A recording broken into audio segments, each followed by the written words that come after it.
Hello, YouTube family. I am Mr. Mark 60. Welcome to a Sunday night episode of Race and Racial Classification, a social construct that we need not maintain. Good to see everybody. Don't forget to like the page. Please subscribe. And don't forget to click on some of my links at the bottom. They talk about and provide training for starting your own online business, internet marketing, if you will. I'd like to just give you a brief analysis or short read of a wonderful article and a researcher, Dr. Robin DiAngelo. Some of you may have heard of her, but she's an anti-racist and she is a sensitivity trainer. And she specializes in helping whites, and she too is white, understand what racism is, institutionalized, and she tries to make people understand or help people understand that this is not about individuals hating or disliking or being hostile toward someone as an individual, but it's more nuanced. It's deeper. It's more entrenched in institutions that cause certain kinds of behaviors in all peoples who have to engage with these institutions. At least that's the way I understand it. That's the way I like to talk about it, and that's why I am a person who seeks to unite rather than divide. But I do believe that if we don't talk about this issue, we will never get to the place we need to be as a nation. And so I'd like to bring a wonderful article to you that helps both sides, both the black and the white side, understand why white fragility and the rules of engagement prevent real dialogue. One of my previous videos questioned why we have trouble talking about this. I think Dr. Robin DiAngelo might go a little further in helping us understand why some of us on the white side of the chessboard have this issue. So let's listen and let me know what you think after I'm finished, and chime in with your comments at the end of the video, if you would. And hopefully we can continue to get some constructive dialogue going as time moves on. White Fragility and the Rules of Engagement by Dr. Robin DiAngelo. She subtitles it, How to Engage in the Necessary Dialogue and Self-Reflection that Can Lead to Structural Change. And as I said before in my previous videos, it will and must begin with us as individuals talking to one another as individuals. Individuals can change institutions. She says, I am white. I write and teach about what it means to be white in a society that proclaims race meaningless, yet remains deeply divided by race. And again, you know I hate that word race, but for the sake of conversation, we'll use it as opposed to ethnicity. A fundamental but very challenging part of my work is moving white people from an individual understanding of racism, that is, only some people are racist and those people are bad, to a structural understanding of racism. Remember, we're talking about structural racism, institutional racism. This is where I think a lot of you on the white side need to stop being so defensive. We're not talking about you as individuals because, as I said before in previous videos, you as an individual cannot prevent my life chances from being successful. You just can't do it as an individual, and that's not even where I go with this conversation. So I would like and ask that you might relax. With this understanding in mind, relax and let's talk. A structural understanding recognizes racism as a default system that institutionalizes an unequal distribution of resources and power between white people and people of color. This system is historic, it's taken for granted, it's deeply embedded, and it works to benefit whites. All right? So that's just the way it is. I've said it many times, but she's merely reiterating what I've already said on many occasions in different videos. The two most effective beliefs that prevent us, whites, from seeing racism as a system are, one, that racists are bad people, and two, that racism is conscious dislike of somebody. If we are well intended and do not consciously dislike people of color, you think, we cannot be racist, right? That's the typical conceptualization. She says this is why it is so common for white people to cite their friends and family members as evidence of their lack of racism. However, when you understand racism as a system of structured relations into which we are all socialized, you understand that intentions are irrelevant. And when you understand how socialization works, you understand that much of racial bias is unconscious. I would certainly agree with that. Negative messages about people of color circulate all around us. While having friends of color is better than not having them, it doesn't change the overall system or prevent racism from resurfacing in our relationships. And this is what I meant when I chose to call our relationships between blacks and whites as trashy and tacky. What I was simply trying to say is that with this kind of conscious understanding of racism and race relations, that's all they can be. I want them to be better. I don't want it to be trashy and tacky. But the truth of the matter is, we're not honest when we're with each other. We don't really engage in honest conversation. That's what makes it trashy and tacky. The societal default is white superiority, and we are fed a steady diet of it 24/7. To not actively seek to interrupt racism is to internalize and accept it. I've mentioned this in other ways, in other videos as well.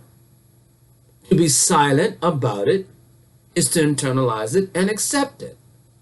And I've often had the suspicion that a lot of you do this, consciously or maybe unconsciously, because you really don't want change. And I worry about that. I hope I'm wrong. As a part of my work, she says, I teach, lead, and participate in affinity groups, facilitate workshops, and mentor other whites on recognizing and interrupting racism in our lives. As a facilitator, I am in a position to give white people feedback on how their unintentional racism is manifesting itself. This has allowed me to repeatedly observe several common patterns of response. The most common by far is outrage. Wonder why? Suggestions like, how dare you suggest that I could have said or done something racist? Given the dominant conceptualization of racism as individual acts of cruelty, it follows that only terrible people who don't like people of color can commit it. While this conceptualization is misinformed, it functions beautifully to protect racism by making it impossible to engage in the necessary dialogue and self-reflection that can lead to change. I often wonder what was stopping us from talking about this. There it is. A misconceptualization and a misinformed understanding of racism. It's not about individual acts. It's about what you've been culturally conditioned at a subconscious level to feel, to think, to perceive. You've been given, we've all been given our world view by our teachers ever since we were 5-year-olds.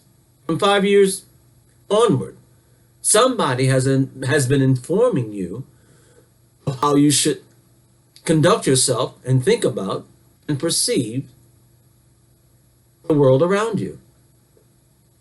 What I try to get you to do in my videos is to think about everything you've been taught and ask the question, why do I think this way? Especially when it comes to the issue of colorism and quote-unquote racism. Why do I feel this way? Many of you simply don't ask the question. You assume that you've always had these feelings. You don't even ask where they come from. That's what I'm trying to get you to do. That's what I get a little bit peeved and a little bit impatient with us about. We don't ask enough questions, yet the answers are all around us. And when you don't ask questions, in my view, I get the impression you just don't want change. I hope I'm wrong.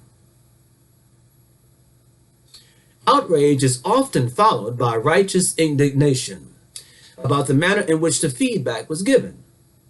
I have discovered, as I'm sure have countless people of color, that there is apparently an unspoken set of rules for how to give white people feedback on racism.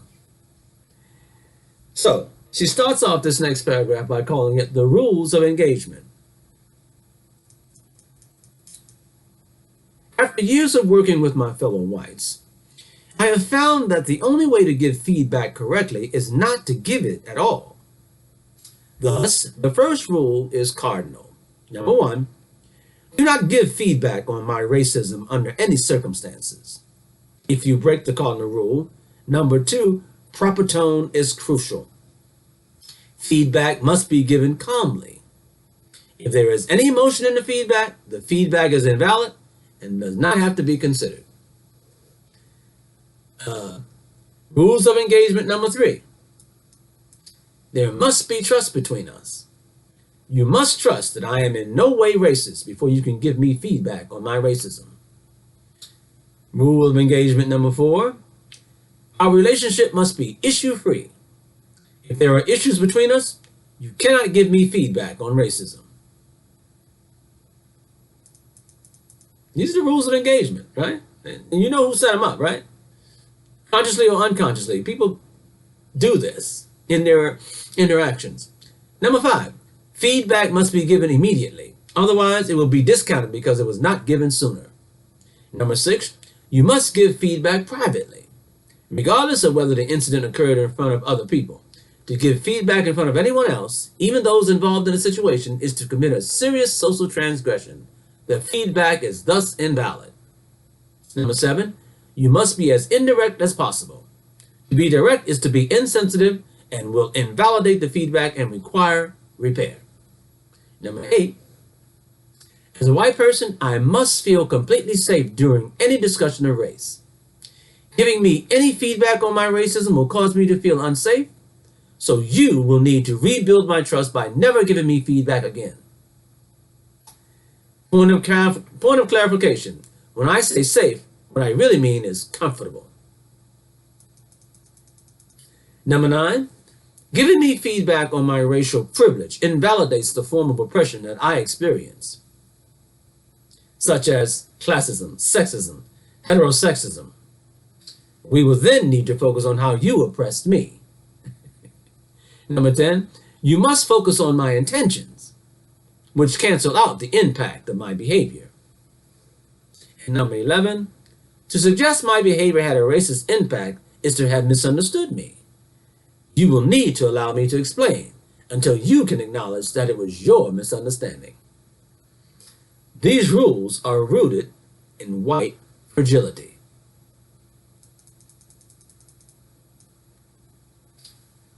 Let's go on.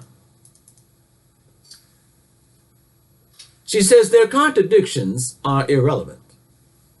Their function is to obscure racism and protect white dominance. And they do so very effectively. Yet, from an understanding of racism as a system of unequal institutional power, we need to ask ourselves where these rules come from and who they serve.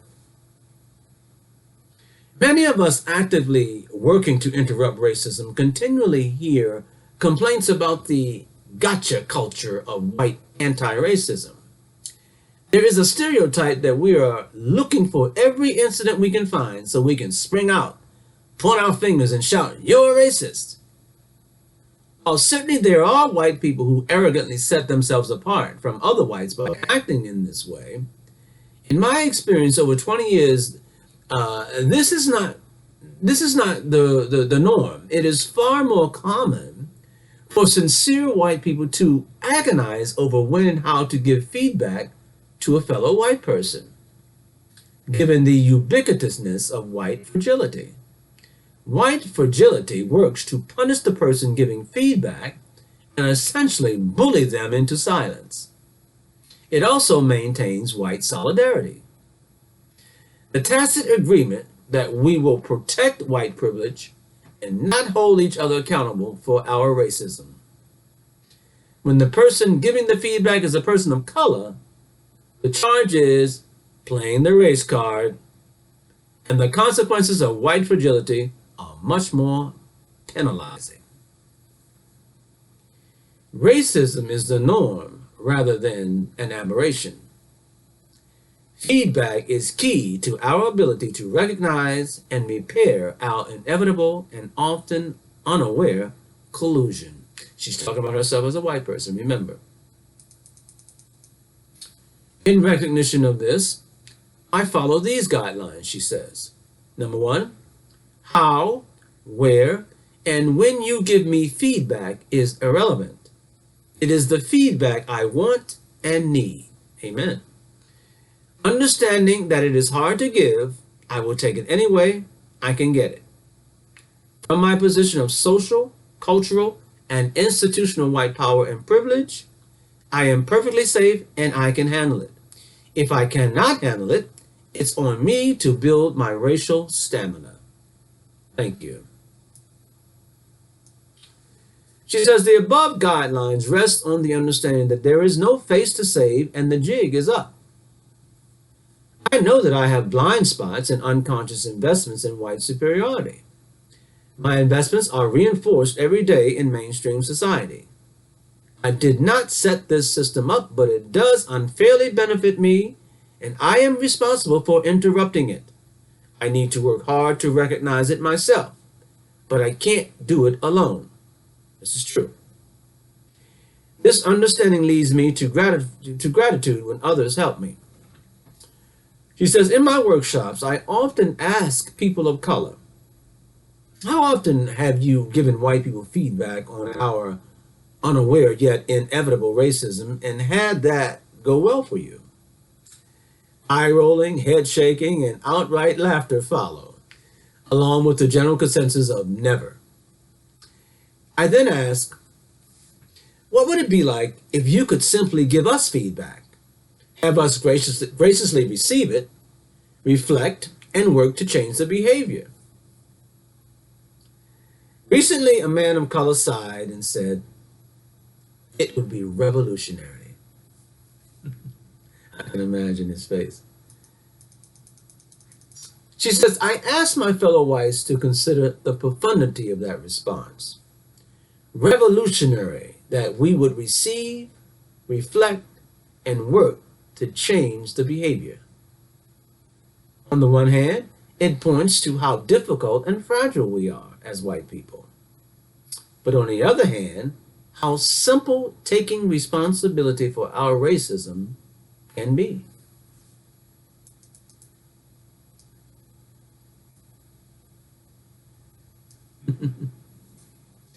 White fragility and the rules of engagement.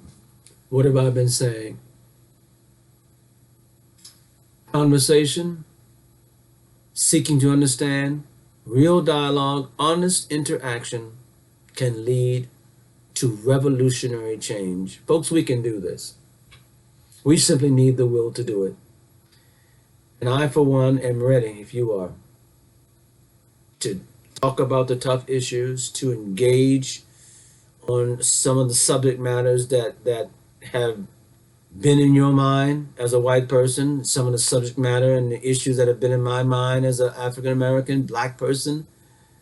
I am ready to get beyond the emotion. I am ready to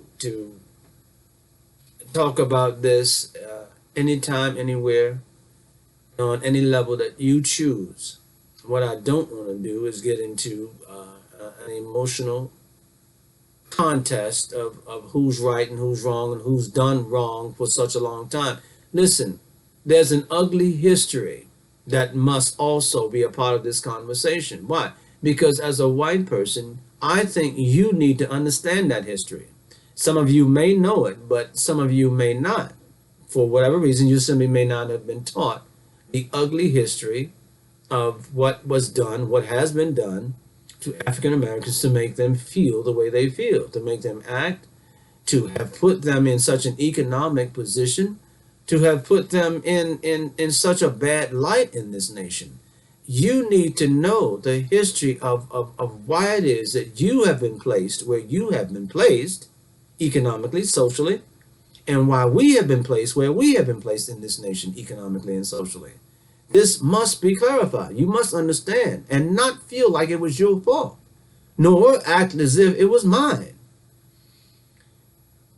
This is the only way we are going to ever get to a place where we can call this a nation where people are truly free and equal. Otherwise, we're going to be having this conversation 100 years from now. And I think I'm going to go out on a limb and say that most of you don't want a nation that's constantly divided over something as false and created as what we call race. Now, I had a thought earlier today, and I thought to myself, Eric, okay, so you say that race is not real. You say that people should not divide over something that is not real, and that race is a social construct, and that it was designed to divide. But think about it.